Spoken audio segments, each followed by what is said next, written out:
If you're feeling tired, if you're not progressing very well, if you're, just feeling beaten up after every session, I can tell you it's probably because of one thing that you should be doing, which you're probably not if you're new to the gym. So, here's everything you need to know about exercise selection and how to organize things depending on how you want to program or the goals that you have. So, what you need to be taken into consideration when programming is the length of an exercise. And that means the movement pattern and how it acts on the muscle. And to give an example, basically, it just means, let's say, for example, a squat pattern versus a leg extension.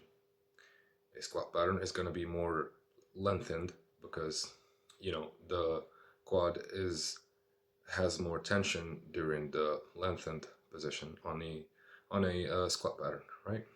So yeah, um, and a leg extension is going to have more tension in the shortened position, right? Medium to long length exercises basically just cause a lot more fatigue, and you want to leave them closer to the end of a workout, or if they're very fatiguing, let's say for example as an RDL or a deadlift, you want to leave them before a rest day, right? Additionally, you can leave a rep in reserve, which you should be doing essentially for almost everything, and rarely go to zero IR or failure. Because not only long length contractions cause, neuromuscular inefficiencies, which increase perception of effort, which is why you failed that rep in the last rep in the first place, right? So you don't fail because you cannot produce any more force. You just fail because the perception of effort is so big that you cannot perform another rep, and they cause more early onset fatigue, which is basically just the fatigue you feel during the workout, and it just makes you more mentally out of the session essentially, and it just makes the session harder. So you basically want to leave these at the end. You might think that leaving your squats is not going to make them progress at the end of like behind your calf work, your leg extension and whatever. You might think they won't progress, but if your programming is all right, the first movements won't really cause that much fatigue, and you can still add quite a lot of weight to those movements as well. I've personally um, noticed this because I've had this couple of months where I've been training with more compoundish movements. I wasn't doing very optimal things, so yeah. And I still noticed a decent amount of progress in my accessories. So in my hack squat, I still, I thought three plates would feel hard because it took me quite a lot of time to get to it, but I could still bust out. I think it was three plates and a 10 or three plates and a 25 for, two sets easy. Now, for shorter length movements, like let's say, for example, um, a curl where it's hardest at the top, I wouldn't really program these, but this would be essentially a lot easier on the muscle to recover from than a curl where it is basically hardest in the beginning, right?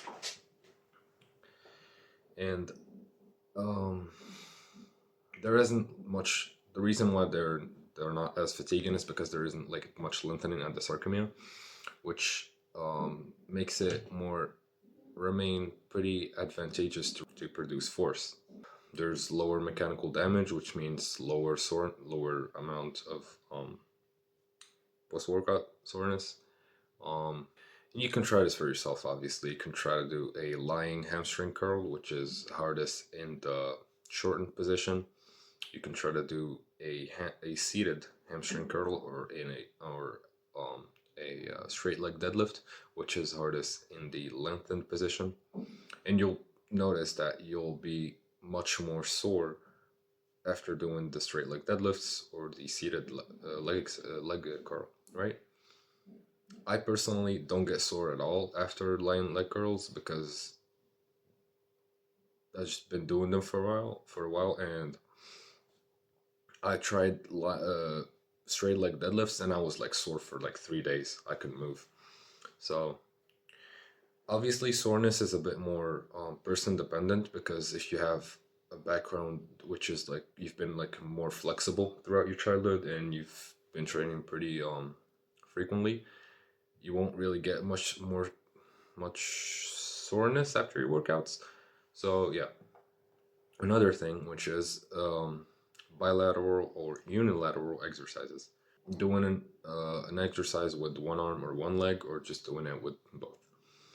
And you want to choose them basically um, depending on if you have a lagging muscle group or if you just have less time, right?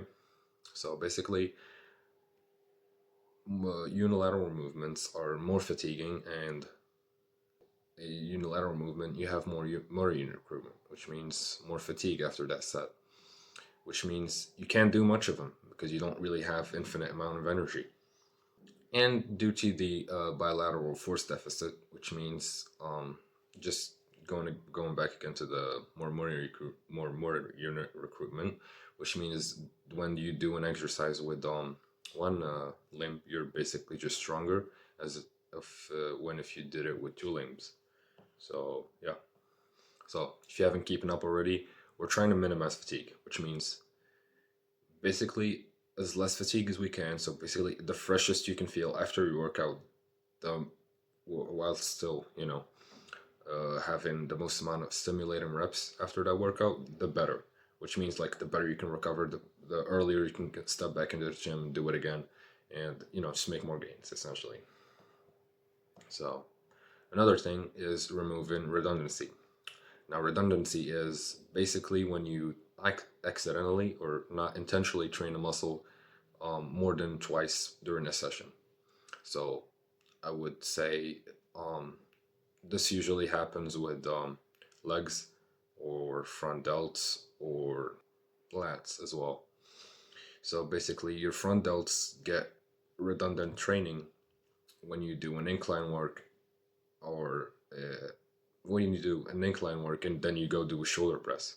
That's fucking dumb because because your front delts will be a limiting factor in your shoulder work, whilst you could have just did a flat press then did your shoulder work. Then your front delts wouldn't have been a limiting factor. So yeah, that's a thing as well. For legs, I see a lot of people just like doing a bunch of squat patterns. I've had, I've asked quite a lot of people what they do for legs, and it's just a bunch of like redundant work. They do leg presses, then squats, then um, lunges, quad dominant lunges, and then they go do leg extensions on top of that, which is, no wonder you're sore. Redundancy is bad because you not only worsen the recovery of that redundant muscle, but you um, worsen the stimulus for the surrounding muscles.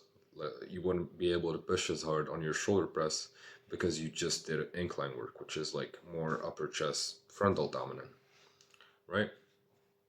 So what I would like, well, oh, what I would recommend for you to do, like this is you could just like take this as an action step.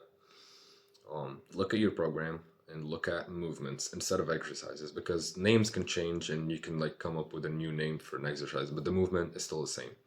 So let's say, for example, you have a close grip row and a close grip pull down. It's basically the same. This is basically the same movement. If you're doing it right, it's the same movement, and you only need one of them, right?